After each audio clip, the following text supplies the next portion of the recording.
Hey, special educators. Welcome to Teach, Taskbox, Inspire, the podcast dedicated to making your job as a special education teacher easier by making your instruction more fun for you and your students. Inside each episode, you'll learn how to get the most use out of your task boxes in the classroom. I'm your host, Lisa Hollady from Chalkboard Superhero, a veteran special education teacher passionate about empowering you with purposeful teaching strategies, helpful tips and tricks, and other classroom management tools that will help you thrive in your role. Let's get started with today's episode. Hey there, special educators, and welcome back to another episode of Teach, Taskbox, Inspire. I'm your host, Lisa Hollady, and today we're going to be talking all about behavior-specific praise. What is it? Why does it work? And how you can start using it right away to make a big difference in your classroom.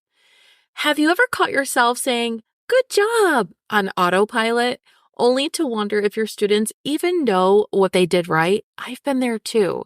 It's so easy to fall in the habit of giving, that generic praise. But here's the thing. When we're not specific, we might miss out on some real opportunities for growth. And that's where behavior-specific praise comes in. It's like taking your praise from black and white to full-on color, making it pop with meaning and impact. So let's dive right into it. What the heck is behavior-specific praise? I bet you're already doing this, but behavior-specific praise is a targeted way to acknowledge a student's positive behavior. Instead of just saying something nice, you're calling out exactly what the student did well.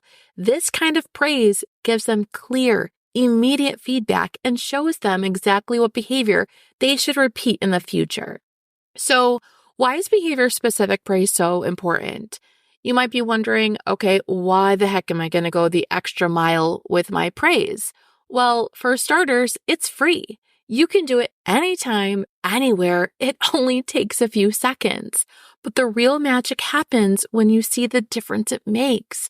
Research has shown that specific praise doesn't just make students feel good. It actually helps to improve their behavior over time. It strengthens your relationships with those students, and it builds their confidence, and it really keeps them on task.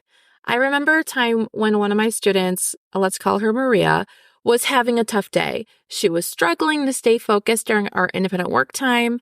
So instead of pointing out what she wasn't doing, I decided to catch her when she was on task, even just for a few minutes. And I said, "Maria, I noticed how focused you were on your math worksheet for the last 5 minutes. That's the kind of effort that will really help you succeed." The smile that lit up on her face told me everything I needed to know. She felt seen, and she knew exactly what to do to keep earning that kind of praise. So the simple formula for that effective behavior-specific praise, it's kind of like 3 steps. So number 1, start with their name. Addressing your students by name is so small and so simple, but it's a powerful way to make sure that they know that you're talking to them specifically. Number 2, add a positive statement. This is where you'll give your "good job" or "well done," but it's important not to stop there, right? We want to, number 3, highlight that specific behavior. Clearly describe what the student did that earned that praise. This helps them understand exactly what actions were positive and encourages them to do it again. So let's pretend we have a student named Jack. Imagine you've asked Jack to go upstairs and brush his teeth before bed. He stalls for a few minutes, but eventually heads to the bathroom as you asked. The good job trap is you just say, "Good job," right? It's nice. It's too vague. Jack might not realize you're praising him for following directions and could think you're okay with him stalling. The behavior-specific praise would look like this. Instead, you might say, "Jack, I'm really proud of the way you went upstairs to brush your teeth right when I asked you to." This covers all the bases: Jack's name, that positive statement, and that specific behavior. Now Jack knows that you're happy with him for following those directions. But it's not just about getting the behavior right, it's also about timing. Behavior-specific praise works best when it's delivered frequently and at the right moments. Research suggests aiming for a 4-to-1 ratio. So you want to do 4 positive praises for every 1 correction. So this helps maintain that positive atmosphere in your classroom and really encourages students to keep up the good work. You do not want to go backwards on this. You do not want to start correcting them, and then give them that positive praise. This does not set up your classroom to be very positive or encouraging, so we want to make sure we stick to that 4-to-1 ratio. All right, so one of the best things about behavior-specific praise is that it can be used in so many different situations, whether you're in the classroom or at home, maybe you're out in the community. This strategy can help guide students towards positive behaviors. Think about those moments when a student does something small but significant. Maybe they held the door open for a classmate or helped clean up without even being asked. These are perfect opportunities to use that behavior-specific praise.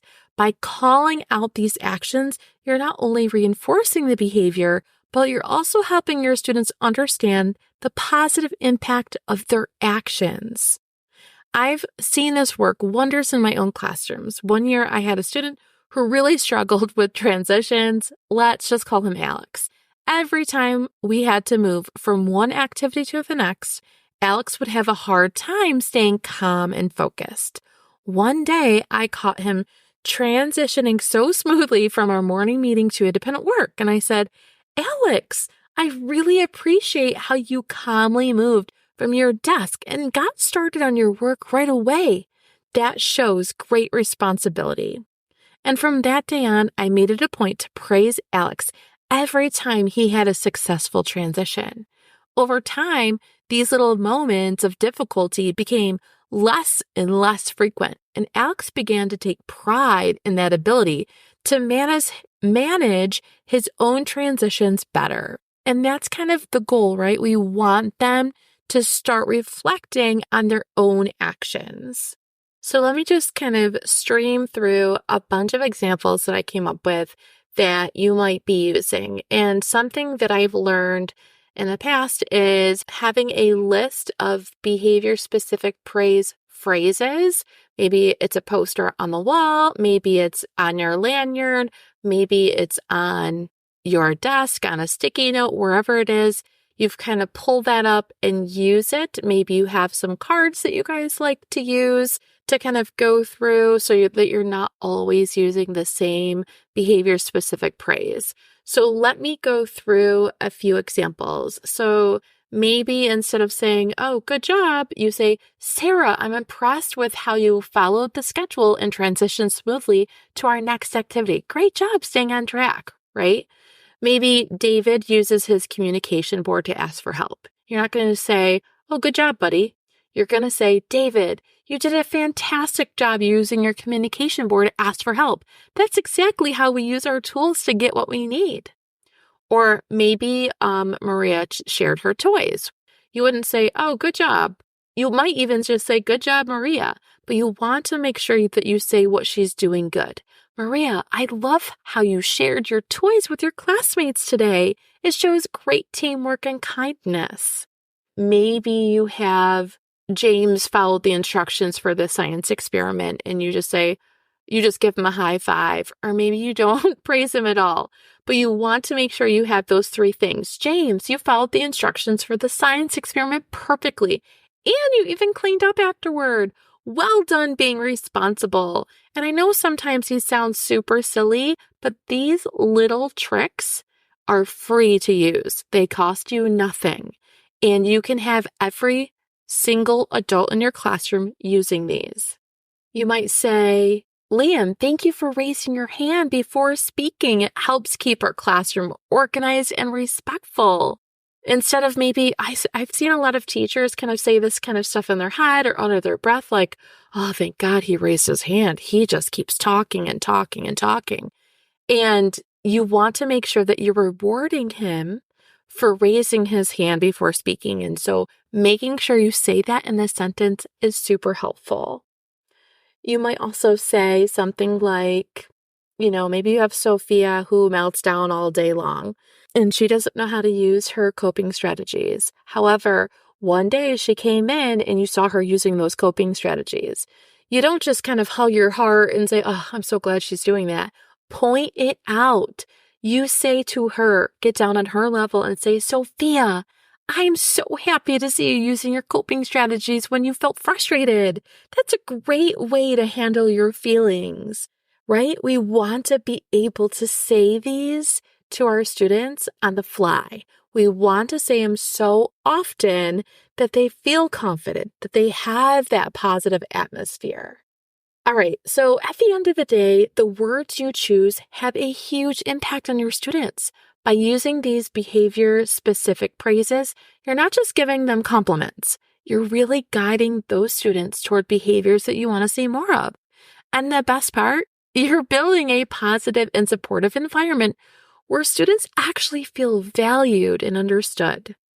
All right, that's all I have for you guys today. If you're looking for more tips and tricks on how to use behavior-specific praise, don't forget to follow me on any social media. I share tons of ideas, real-life examples, and practical advice to help you create a classroom where every student feels seen, supported, and ready to shine.